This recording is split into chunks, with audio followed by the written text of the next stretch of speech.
আমরা তো শাক খেতে সবাই পছন্দ করি, বিভিন্ন রকমভাবে শাক রান্না করা হয়।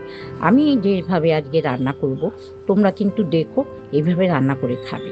কিভাবে করলাম, শাক এক আটে কলমি শাক এনে ভালো করে বেছে ধুয়ে, এখন তো বর্ষার সময় শাক, একটু ভালো করে ধুয়ে বেছে নিতে হবে।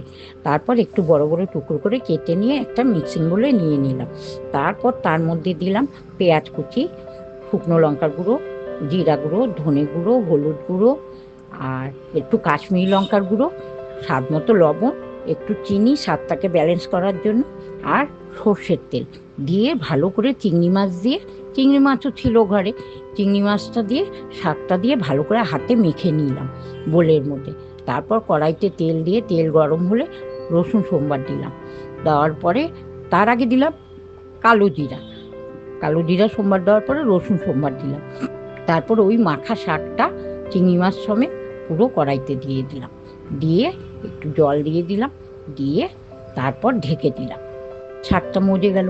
হাতে মাখা কলমি শাক করলাম চিংড়ি মাছ দিয়ে, দারুণ হয়েছিল, খেতেও খুব ভালো লাগে। এভাবে রান্না করবে শাক। সবসময় রসুন সোমবার দিয়ে শাক ভাজা ভালো লাগে না, এভাবে যদি হাতে মেখে চিংড়ি মাছ দিয়ে বা পনির দিয়ে বা আলু দিয়ে এইভাবে করা যায় না, খুব ভালো লাগে কিন্তু। হ্যাঁ, এটাও মাথায় রাখবে, এখন কিন্তু বর্ষাকাল, বর্ষাকালে শাক কিন্তু খেতে হবে খুব সাবধানে। শাকের মধ্যে কিন্তু অনেক রকম পোকা থাকে, অনেক কিছু থাকে, তার জন্য শাকটাকে ভালো করে ধুয়ে বেছে নিতে হবে, তারপরেই খেতে হবে। এইভাবে তোমরাও শাক রান্না করো, দেখবে ভালো লাগবে খেতে।